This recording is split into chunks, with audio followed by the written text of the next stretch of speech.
My name is Julie Pearson, Little Thunder. Today is Saturday, November 7th, 2015, and I'm interviewing Edwin Chappabitty, Dr. Chappabitty, the 2015 OSU Honored Alumnus for Oklahoma Native, for the Oklahoma Oral History Research Program at Oklahoma State University.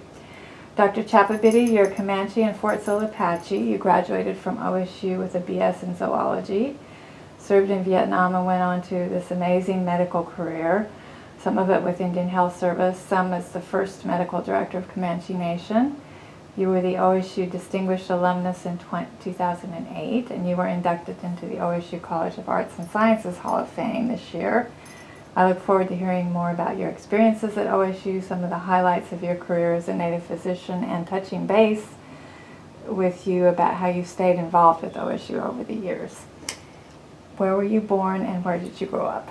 I was born in the Kiowa Indian Hospital in Lawton, Oklahoma, and I grew up in Apache, Oklahoma, a little town in southern Grady County.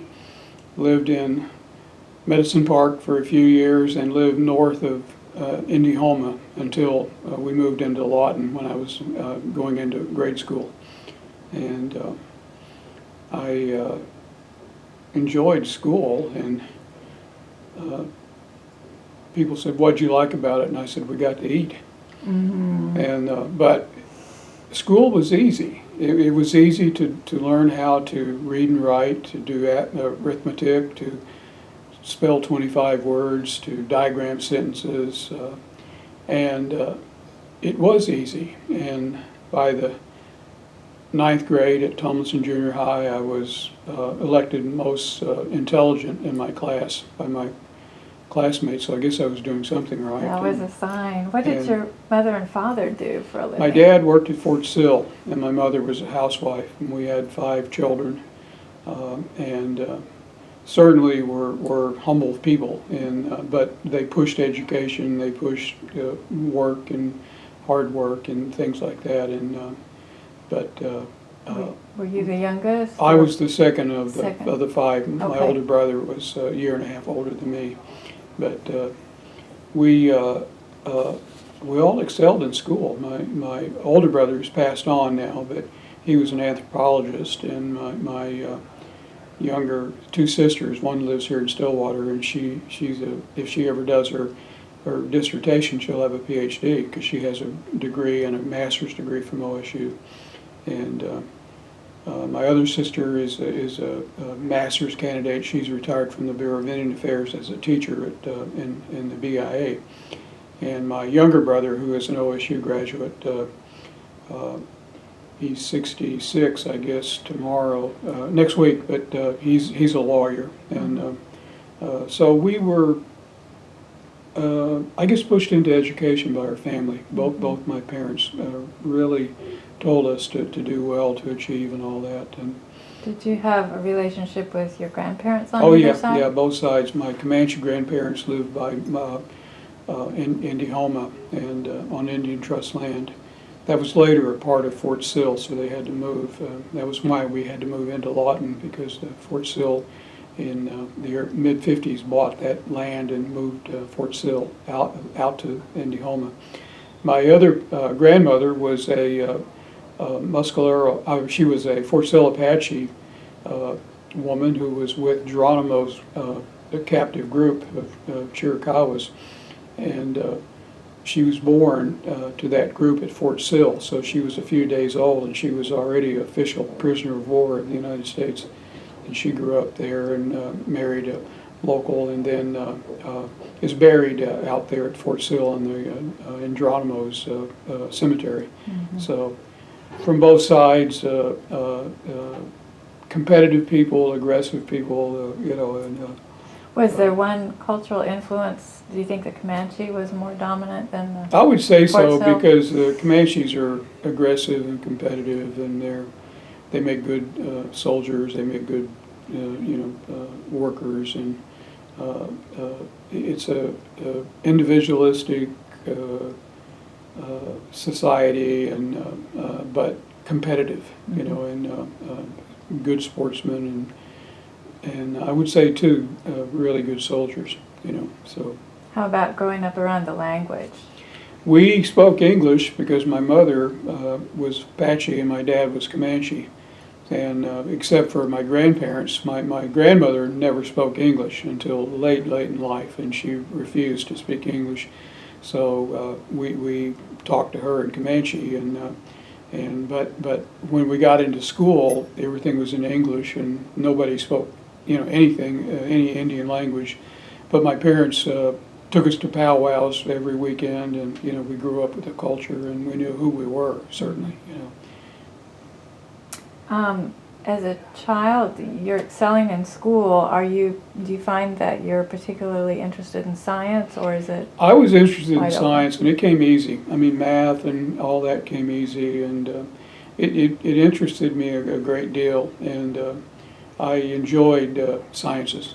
And we subscribed to National Geographic, and my mother had Book of the Month Club, and I was reading Darwin and stuff like that when I was in grade school. Wow. Because I found it interesting, and you could get a book on that, and then just read it, just sit there for hours and read. But we were humble people. We didn't have a nice house, we didn't have all the stuff, and it was a different time too. The economy was not good, but our parents pushed education. Do well in school, don't create problems, and do your homework, and that kind of thing. So I think that was really what made the difference to all of us. Was there any other experience you had that kind of pointed to the path you would take in medicine? In my senior year, I was called out of chemistry class to the principal's office, and I thought, oh, what did I do this time? And went down to the principal's office, and he was standing down there, and he looked like the Cheshire Cat. He had a grin from ear to ear, and I thought, what is going on? And he said, Ed, this is Mr. Eric L. Cutler, the Director of Admission and Scholarship at Harvard College, and he has come here to see you. And so I spent the next hour talking to this gentleman, and he was wearing a tweed coat that had the leather elbow reinforcing, and I thought, gosh, this guy's from Harvard, and he's got this beat up old coat on, and all that. But anyway, it was kind of funny, but it went well, and he asked questions, I answered them, and I asked him questions, and he answered, and we had a good meeting. Several weeks later, I received a certified letter, which my mother still has, that admitted me with a full academic scholarship to Harvard College.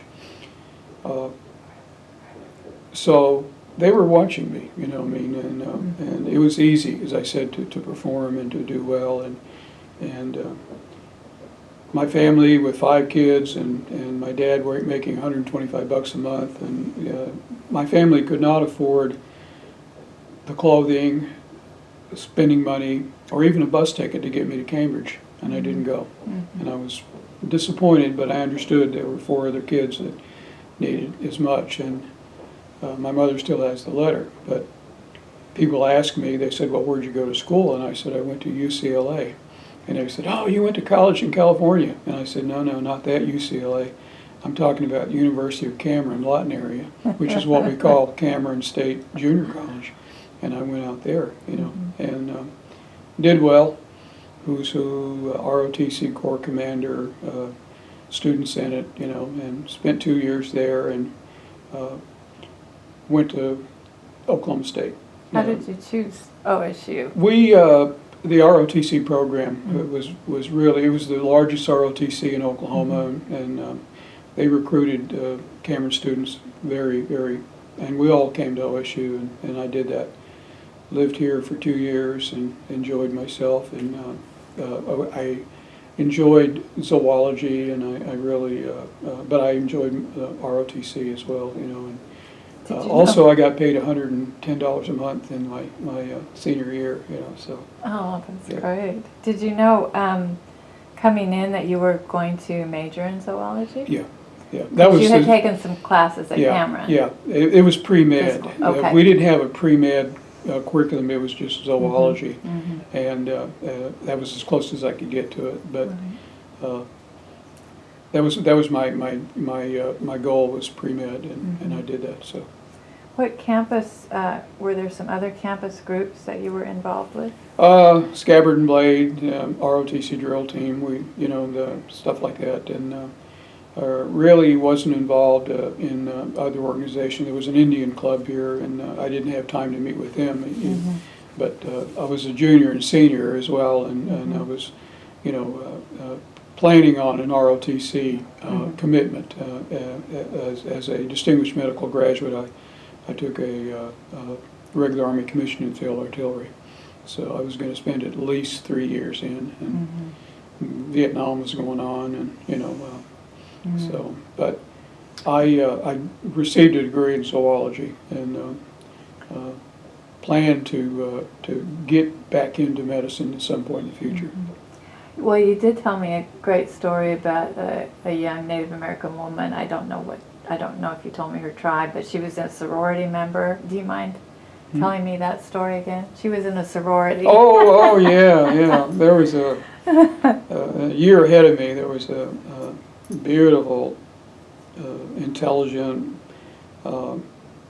girl from up around Tulsa, I think, and all the Indians, the skins, I call them the Indians, Redskins. So we were all just in love with her, and she was a sorority girl, and I told somebody that when she walked across the campus, the clouds would part and the sun would come down and shine on her, and birds would start singing, and I don't think her feet ever touched the ground. I don't know how she walked, but everybody was in love with her, and I don't know whatever happened to her, but wherever she's at, I'm sure she's still, she was a redskin beauty and a sorority queen and all that, but yeah, there was Indians here, Even though you weren't involved with the Native American club or anything at that time, do you remember what that general attitude was towards Native students? A lot of students came and a lot of them left. They were here and 6 months later they were gone. And it's interesting because there was a student in my dorm, the Kerr Drummond complex, and I would have lunch with him sometimes. I was a senior and he was a freshman, and he'd be sitting by himself and I'd go over and eat with him. And not often, but maybe once a week or something. And the next semester he didn't show up, and they were talking about him. And one day, and I heard at lunch, and they said, that guy, that Indian guy, his name, and they said he didn't come back. He flunked out, just quit, and he went home.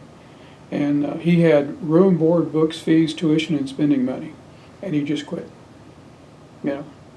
Didn't go to class and all that, but his roommate wouldn't talk to him, and he had no friends. He was away from his family over in the eastern part of the state, and I was talking to somebody many years later, and I mentioned his name, and they said, "Oh yeah, he's over around Muskogee or somewhere, and he powwows and he sings at the drum and all that." And I said, "How's he doing?" He said, "He's doing well, but he wasn't going to achieve anything here because, but his own roommate wouldn't talk to him, and he had no friends, and you go to class and you're just an outsider. But I did that.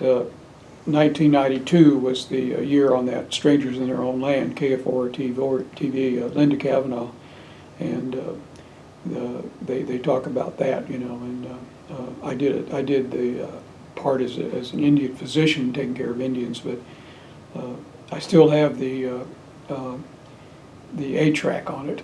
It's so old, but she sent me an 8-track, and I still have it, and I'm going to make copies of as a CD, because it's historical. Right. But that was kind of my introduction to talking about where things are, and adding my part to where I've been. But I think it's hard for a lot of Indians to come. First of all, economically, they don't have the money. families don't have the money, and oftentimes in the Indian schools, the students are coming out with ninth grade level educations. So how are they going to succeed in college when they have to go back and take remedial, or if they go into advanced courses, they can't keep up with it, and as a result, they either quit or they leave. And I think that by the time the education monies came out and the Bureau of Indian Affairs was really paying for a lot of stuff that families could not afford, even then people just didn't have the attitude that they had to go. In school, people would come by my room and they'd say, "We got a keg of beer, we're going to go out and get drunk and fall down." And I said, "I've got a biology test tomorrow, or I've got a zoo test or something." And they'd say, "Oh, you think you're too good because you're taking those hard courses." And I said, "No, I want to, I'd like to go to medical school someday, and I can't do that drinking all night and, missing class and all this. You think you're too good?" And I said, "No, I don't, but, I'm not going out with you guys." And, so if you're away from your family and you don't have the internal drive or whatever it is to sit down and do your homework and go to class and all this, you're going to go out and party and have a good time, and when the grades come out, you're not going to be around, and then you do something else, like get drafted, so. Did you get to go home very much? Yeah, Okay, we lived in great. Lawton, and it was just a few blocks away from Cameron, actually. Would you catch a ride with somebody, or? No, You walk. got, Yeah. okay. Yeah, and. No, I mean when you were here at Oh, OSU. yeah, caught rides with my friends. Okay. Yeah, a lot of Lawton people came to Oklahoma Mhm. State, and we would go home, I'd say once or twice a month, and then. Oh, that's good. But family's important, and you get your head patted and all that, but you also, you remember where you came from. And my dad wanted to be an engineer, but World War II came along, and he worked in the shipyards in Portland, and he wanted to be an engineer, but he never was able to, because he had a family and he started raising kids and he had to feed them, but he always wanted to be an engineer, and he never did make it, but he did pretty well. And his kids did, even better, but they pushed us and helped us, I guess. So, what were the steps that got you? You're in ROTC, and then you end up serving in Vietnam. Well, I graduated from Oklahoma State in '67. I accepted a regular Army commission in field artillery, as I was a distinguished medical graduate, and I picked the 101st Airborne Division at Fort Campbell as my first assignment. So within a matter of days, I reported to Fort Campbell, and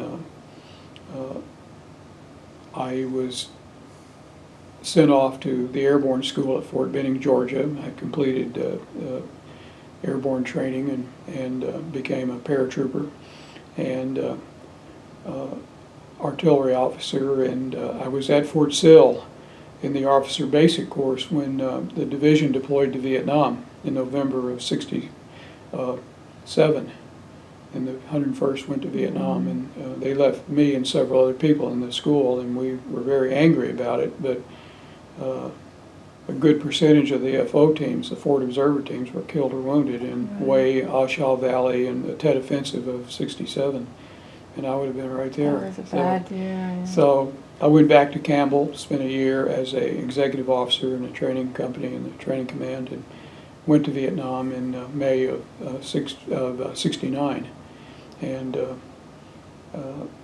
I was a first lieutenant and became an artillery forward observer with an armored cavalry squadron in the 25th Division, and 26 days out in the field, 4 days back, and basically in the field in the jungle fighting, and it was a hard job because you could get killed real quick, and for every 7 troops in Vietnam, there was 6 of them in the rear in supply and finance and medical and all this other, and there was only 1 out in the field actually doing the fighting, and that was the ratio, but that's where the casualties were. In August of '69, I was promoted to captain, and I after one day in the field, back at the base camp, I went to Tainan City and Tainan Province and became the liaison officer to the 2nd Battalion, 34th Armor. And I stayed with them for the remainder of my tour and spent the whole year in the field. And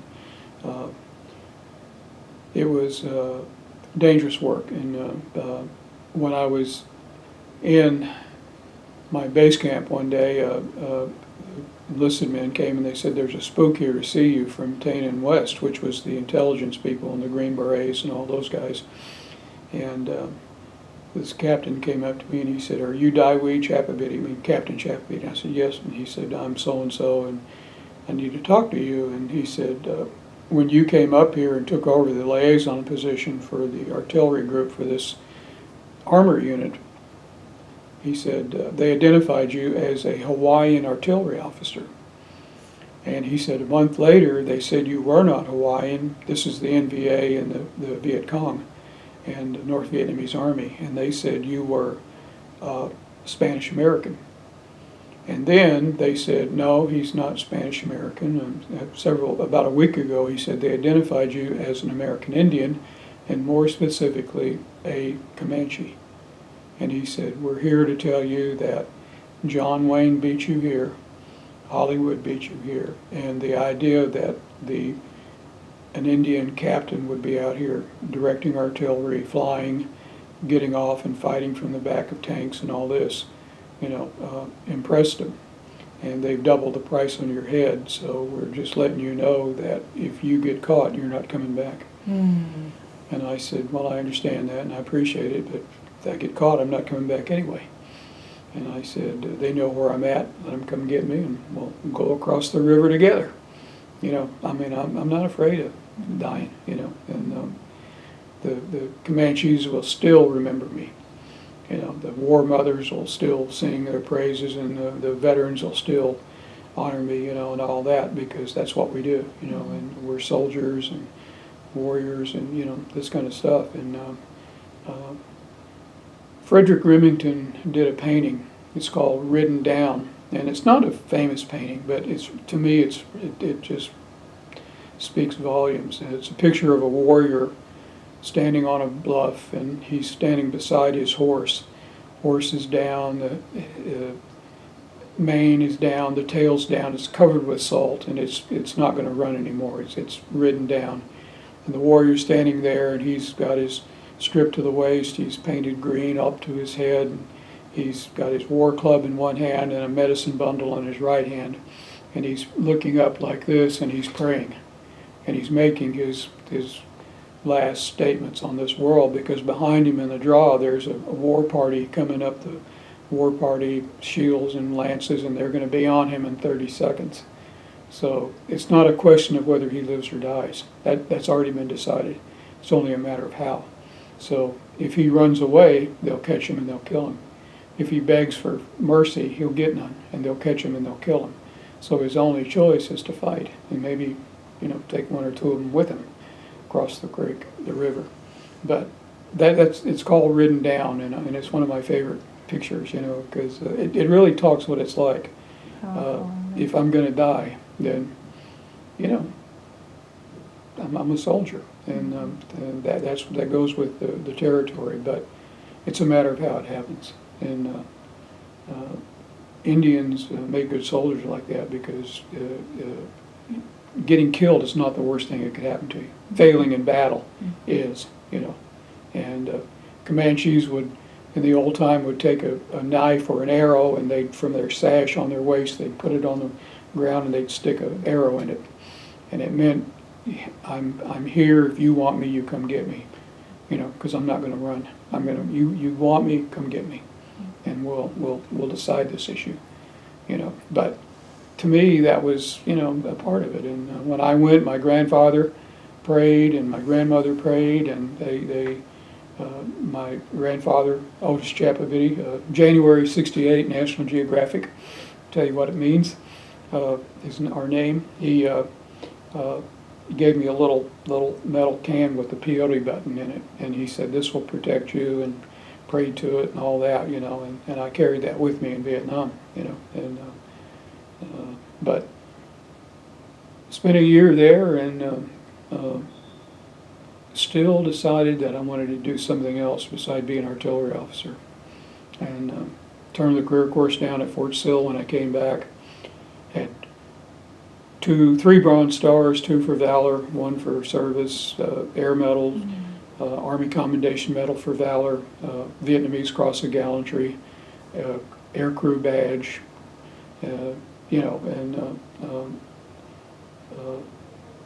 was awarded. And when I decided not to stay in the Army, I got heck from my commanding general, and he wanted to know why I was getting out, why I was not taking the career course. But I took that time working in the post headquarters for 2 years to go back to Cameron at night. And I did 3 hours of night school, Tuesday and Thursday night. And I got almost 40 hours and, had almost a straight A and was talking to Dartmouth and got out of the service in '72 and headed for New Hampshire. That opened doors and wound up in Minnesota, and that opened doors and got into 3 or 4 medical schools and chose Colorado, and wanted to learn how to ski. But that was like a double cultural adjustment. I mean, It first was- of all, coming out of the service, yeah, and then going to back east. yeah, it was. I don't think I fit in. I was, you mean you were in Vietnam? How could you kill somebody? How could you? And I said, it's easy when it's you or them, you're not thinking about it, And, but, I had to defend it a lot, and the GI Bill didn't last very long and all that, but by the time I got to medical school, nobody cared. I mean, you worry about yourself, you don't worry about the other people, and nobody cared. Oh, you were in Vietnam? Yeah, okay, well, sorry about that.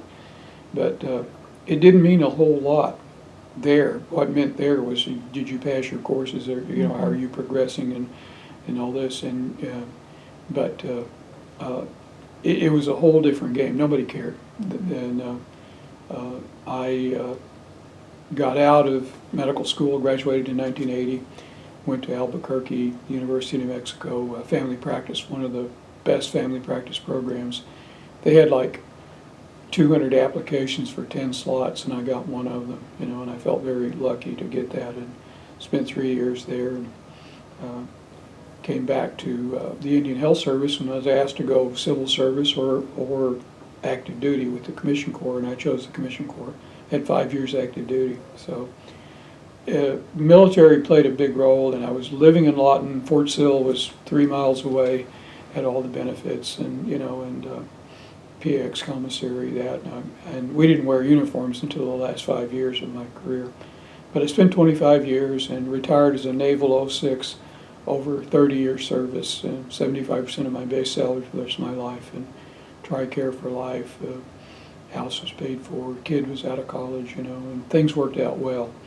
But it was easy to be rewarded the fact that I was a physician, the first in Comanche physician, gives me honor in the tribe, but the fact that I was a combat decorated soldier probably meant more to the Comanches than I was a doctor, and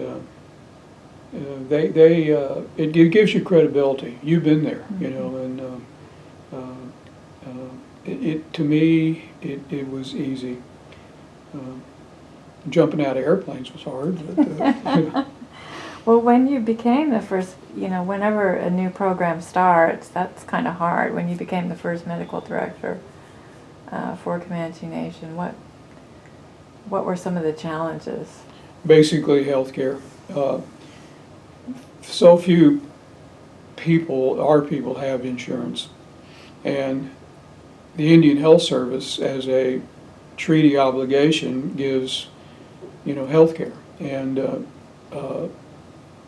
the people use the Indian Health Service from everything from flu shots to having babies, and we're limited only by our facilities, our staff, and not having enough money, and to sit there and to talk to the people about their concerns about health care, and then to talk to the tribal leaders about health care. And I'm going to Washington in January to a meeting with the National Institute of Health, and I'm representing the Southwest Oklahoma Indian Health Board about research that is going on.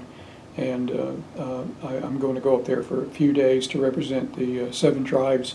So we are behind in healthcare. We're behind in education. We're behind in all kinds of things except diabetes and abuse and alcoholism and all the other kind of things that affect us. But healthcare is important, and if you don't have it, you're not going to survive as long, and you're not going to be as healthy. But right now, the Indian Health Service is just simply overwhelmed. You don't. I worked for 25 years, underfunded, understaffed, and overwhelmed.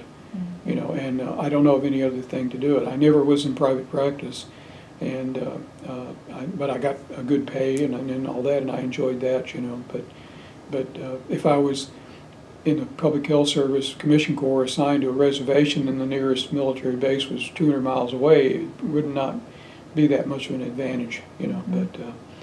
But to me, and it offered me a career, active duty with all the benefits, and a really good retirement, you know. So, can you think of a couple of maybe memorable moments, either in Albuquerque in family practice, or some memorable moment that had to do with, you know, being a doctor and taking care of somebody? Well, I think doing 5 deliveries in one night. Wow. You know, at Gallup. In our 2nd and 3rd years, the residents spent 1 month each in OBGYN at Gallup, this huge Indian medical center on the western part of New Mexico in the reservation, and we learned OB. I mean, you deliver babies by delivering babies, and they teach you how, and they back you up, and then 2nd and 3rd years you go out and spend a month there, and you're working nights and go on at 5 and get off at 8 in the morning. And weekends were hard because you'd get a call from Zuni and a call from Fort Defiance and other places say, we're closing down the OB this weekend, and we got 3 ambulances coming, and you know, two ladies in each one, and they'll be there within an hour. And you know you're going to be up all night, you know, and you're the resident that's on the floor, and you go there, and if you need it, they'll give you backup, but otherwise than that, you do it. But that's how you learned OB, and that's what I did. And when I was at Gallup as a second year resident, I had already done probably over 200 deliveries by that time, so I was, you know, pretty knowledgeable, at least thought I was. And the OB department had little windows on the door, and people were peeking in the window, you know, little heads, and I'm sitting there, and you know, in the OB department in my scrubs, and the Navajo nurses were with me. Of course, they were telling me what to do and how to do it and all that. And you better listen to them. And I said, what's going on? I said, all these people they're looking in here. What's the deal? And the head nurse, she said, well, the word is out that there's a Comanche doctor here and that he's delivering babies. And she said, they're looking in here to see if you have horns on your head. And I looked around at the door and I went, like that. They all ducked. But that was kind of funny. That's a great story. But, you know, you learn OB by doing OB. And you bring life in, help bring life into the world. And you're tired the next morning. You're going back to the apartment, and you're going to bed because you got to go back at 5 and do it again. And if you're working nights. And but you feel good about it. And I get on an airplane. Is there a pregnant woman in here? You know, I'm kind of looking around because I know what I'm doing. And now they don't teach OB to family practice because of litigation, and the only one that does it is OBGYN, you know. And I think it's wrong. I think every doctor ought to know how to assess a pregnant woman and what to do if you have no choice. But Right. I felt guilty for 6 months that I wasn't at work taking care of people, you know. And now I don't feel good. I've been retired 7 years, and you know, but I'm into other things. But you work nights, weekends, holidays. My daughter wanted nothing to do with medicine. I was going to say, you had a family. How did you balance? It was hard. It was hard, and I wanted her to go into medicine, of course, and she was smart and beautiful and everything, and she said, "Are you crazy? I watched you, you know? You come in after you worked all night, and then you eat breakfast and go to bed, you know, and I'd go to school, and, you know, the time I got out of school, you were back at work, you know," and she said, "I'm not going to do that. No way." But it was hard. I mean, you know, it's a stern master, and I was 25 years I practiced. I was never sued, and never involved in any litigation, and I'm proud of that, you know. But I think I thought that I knew what I was doing. And there's also a little thing in the back of your head that just says, "Be careful. Watch this. Do this." Mm-hmm. And I've listened to that. I listened to it in war, and I listened to it in medicine, and it never led me wrong, you know. And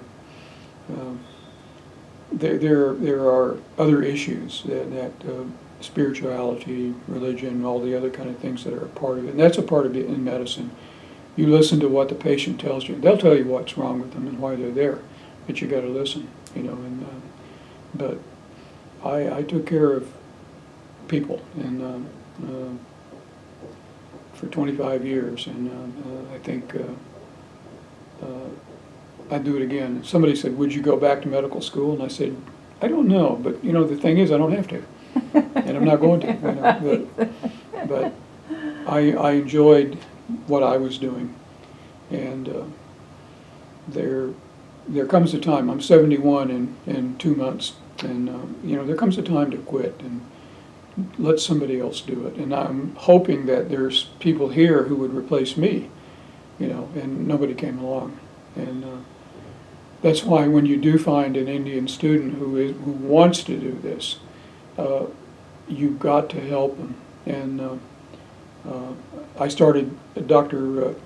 Smith said, rather than just give us donations, why don't you start a scholarship? So I do that. And we've got 2 students and $1,000 a year, and to help them, because a lot of their families don't have the resources, and you know, they're going to graduate with enormous debt. And if I can help them, I'll do that. And I want them to do well, to get good grades. I want them to succeed in all this, and become professionals, become parents, and you know, husbands and wives and that kind of thing. But I want them to succeed and get the foundation to go on and become a professional, if they choose, you know. When did you start that again? The scholarship? 12. Okay. Yeah, 12. 2012. Yeah, and I increased it, and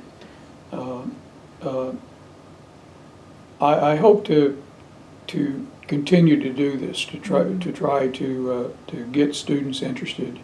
And believe it or not, if you got a good student here, I could show them the finest schools in the country that are looking for Indian students. But they also want them to be prepared before they get there, and you know, able to do the work. And I thought, well, rather than just give the zoology department money, I'll start a scholarship, and I've done that. We gave away one per year, and now we're up to 2. You know, Great. and it will be my objective to continue to do that. And if I can do it, I'll bring a little bit more into it. You know, but I can't sit there and take their courses for them, or you know, write their reports or whatever, but I can help them pay their bills, and that's what I want to do. And I can also say, I was there, and I know what you're going through, you know, and I did it, and you can do it too. Nobody's going to give you anything. You're going to have to work for it. You're going to have to pass those courses, get in, stay in the classes, and do well, you know.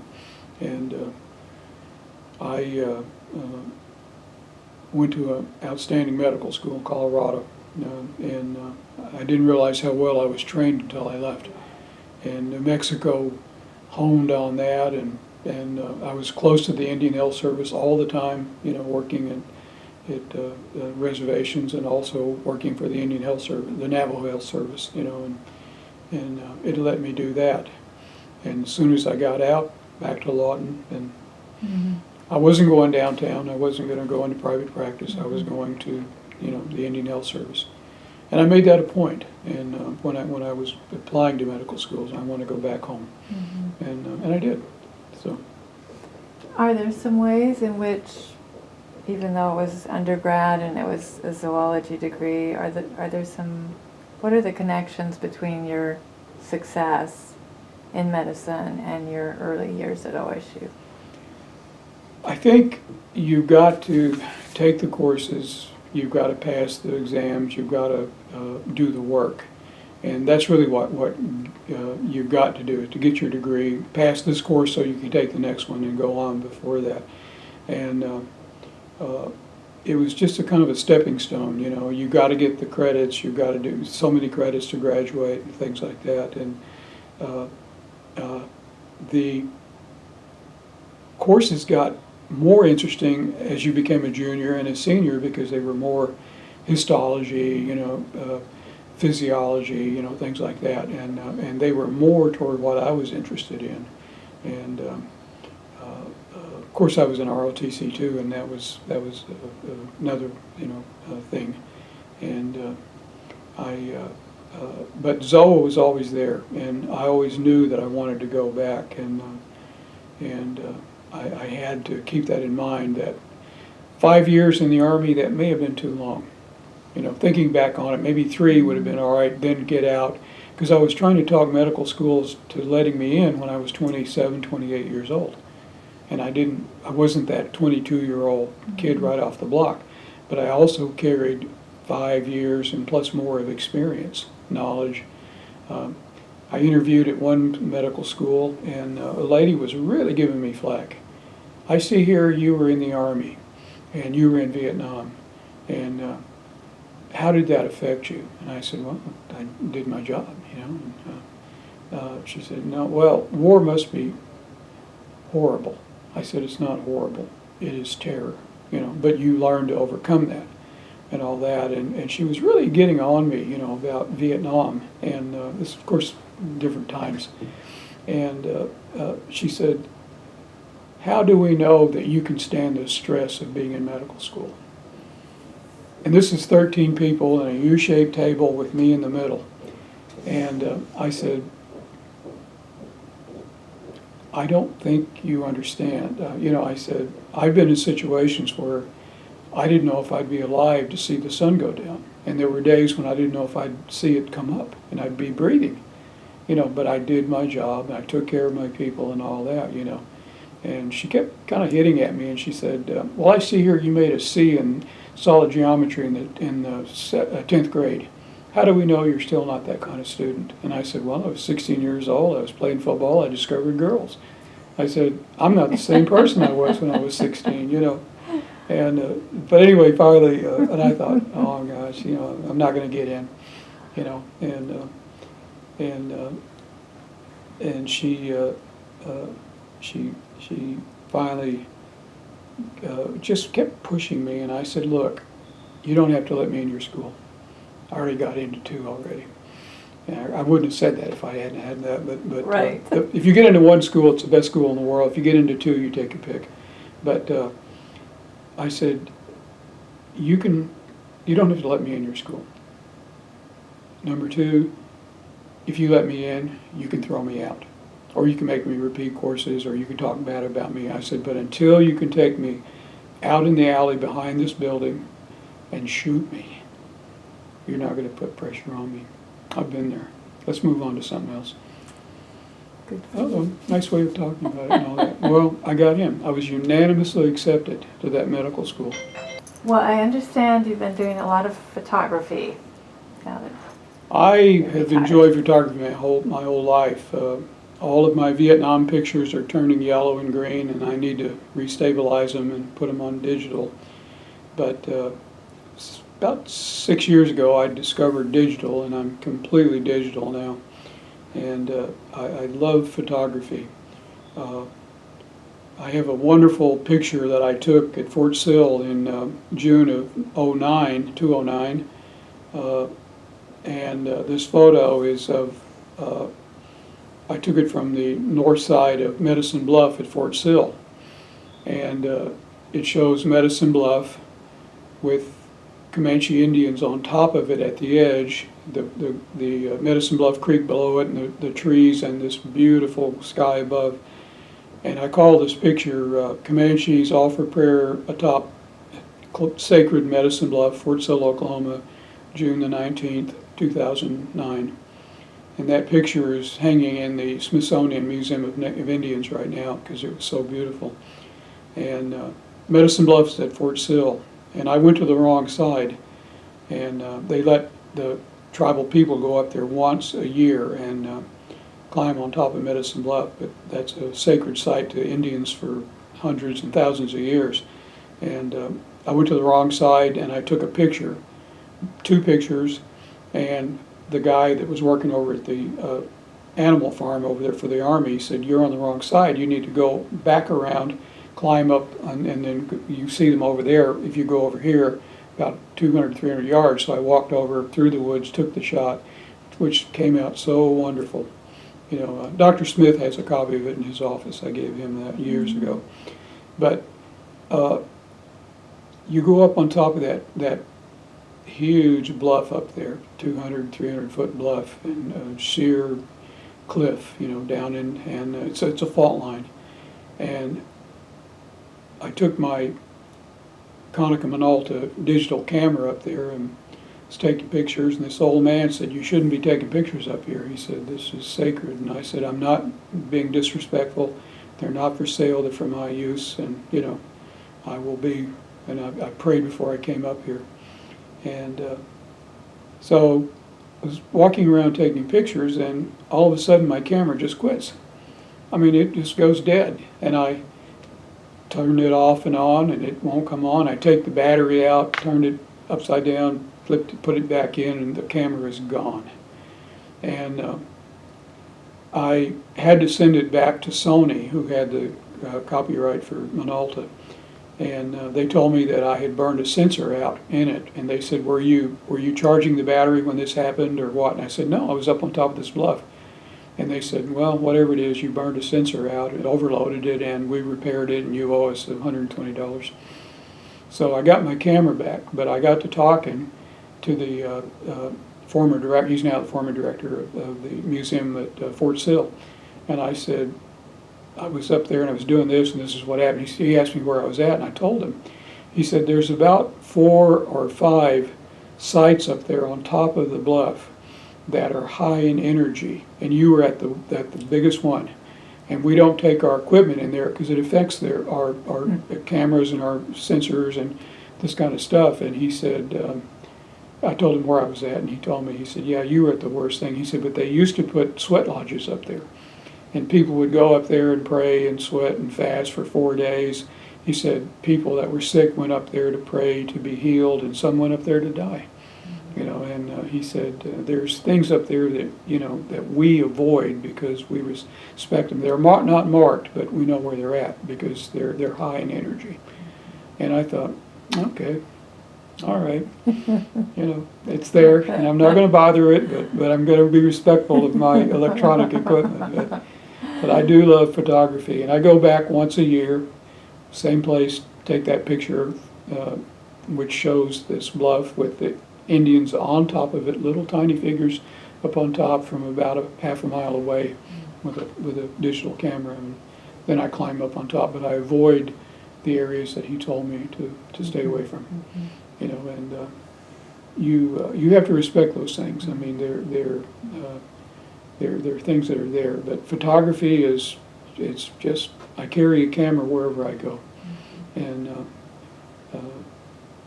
I need to get out to the VOTEC and take the camera and photography courses, the digital camera and photography courses, and I'll do that in the future, you know. But right now, I just enjoy photography, and you go to powwow or you go to around people and you see people, and a year later they're gone, but you've got a photo of them, you know, and you make it and give it to their family.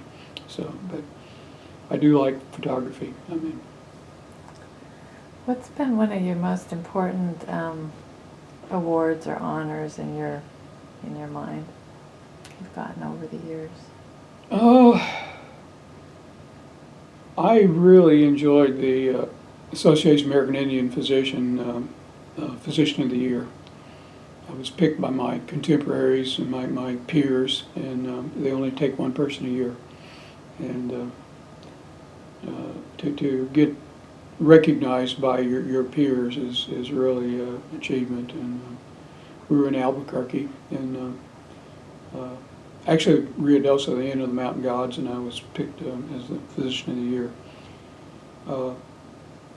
About 6 months ago, I received all of my military awards. I wrote to the National Records and Center and gave them the information, and they sent me my records. And I received 3 Bronze Stars in Vietnam, 2 for valor, 1 for service. And when you get a Valor Award, on the back of the medal, there's your name engraved in real tiny little gold letters. There's your grade, Captain, and then there's the date of the medal. And I got these in the mail. A big box came and said, "Here you are," and and I looked at the back of them, and the ones that had V's hanging on them for valor, rewarded in combat, and they had my name on the back of them. And I don't know where the ones I got, but they weren't engraved. I mean, and they also sent me the citations of what I did when I got these.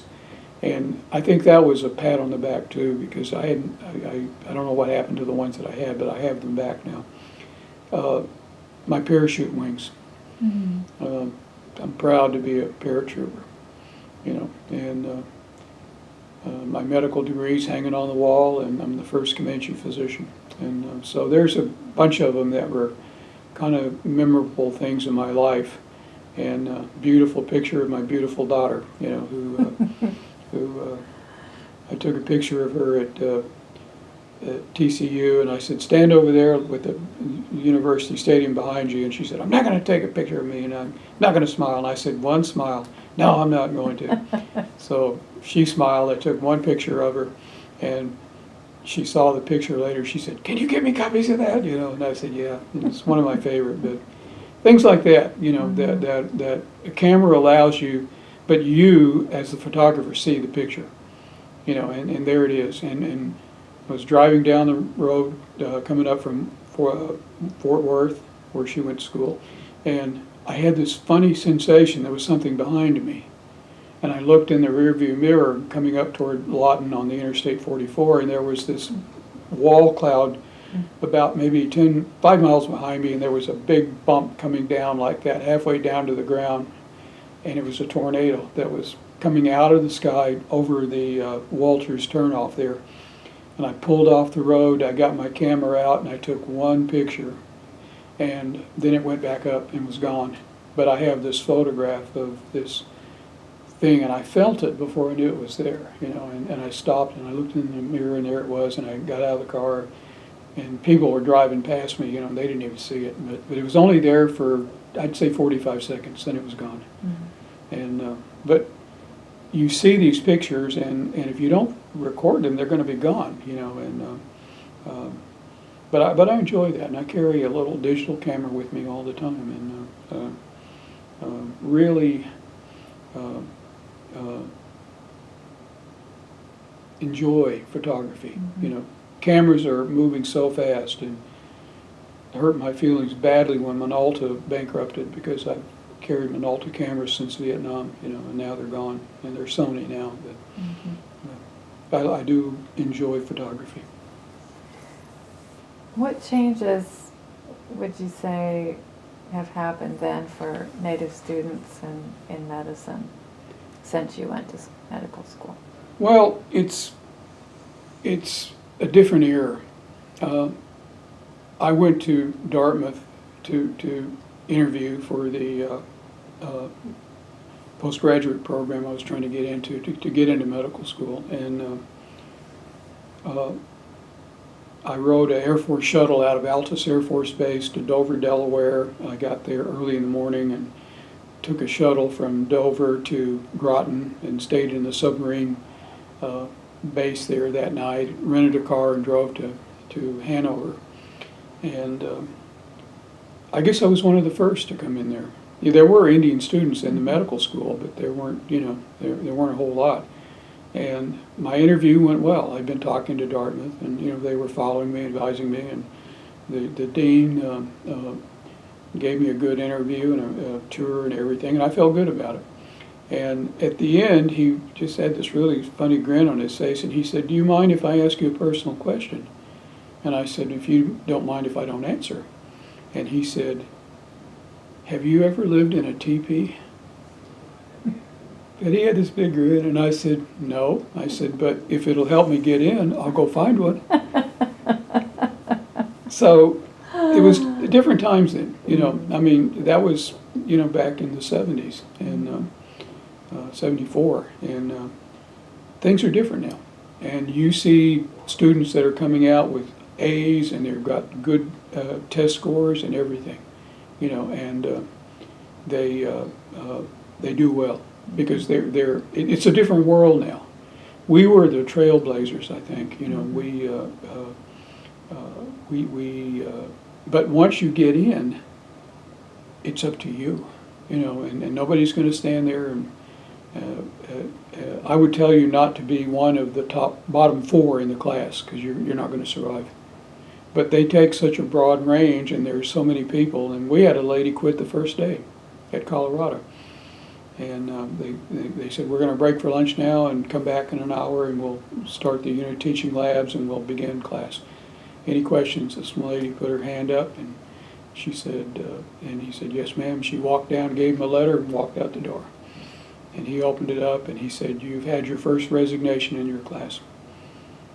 And there was a lady the next day who was the first alternate, and she took over and graduated with us. But it's not for everybody. And I think that if you are not keyed for it, you may get frightened away from it, but you certainly got to have the academics.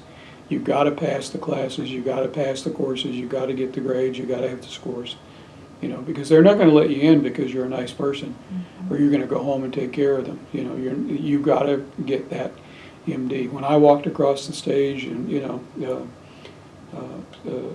was the culmination of a long, hard drive, and you're proud, but you're grateful too that you survived it, But did your folks get to be there? Oh yeah, my parents were there, and it was amazing. They were going to be there, and they were there. And my dad was retired, and he was there. My mom was there, and they're the ones that got us there, and we paid them back, But right now, students are a different group. And I think that anybody that's interested in medicine understands that they've got to have the scores, the grades. They've got to do well. And if they don't do well, my scholarship, I decided that I wanted a 3-point grade point minimum. And I caught flack because the Indian people said, "Well, that's too high. Our kids can't make 3 points." And I said, they've got to have a 3.5 to be considered successfully. But I'm going to go with a 3 with the understanding that if they can give me a 3, I think they're going to still make it, But if I made it a 3.5, I don't know if I could get anybody. But I mean, I'd find one or two, but you've got to have the scores. It's a different world right now, and the idea that if I ever lived in a teepee, I said, no, and if I can find one, I'll go live in it, it'll get me in. But I thought that was funny, but I don't know how many Indians he'd ever met, and here I was. Well, is there anything else you'd like to talk about, or no, I'm just at Southwest Oklahoma and Comanche County, or the Kiowa, Comanche, and Apaches have been there for over 100 years. We were brought there. And Indians have been there for hundreds of years. The Caddoans have been there for thousands of years. And if you go back to places like the Dumbo Mammoth Site, which is calendared at 11,000 years, arrowheads between the ribs of mammoths. And if you go back to the Cooperton site over north of Altus, that site is 18,000 years old. And tools and broken bones. And so our connection with the Southwest is there. When I took that photo of Medicine Bluff, the director, the author that did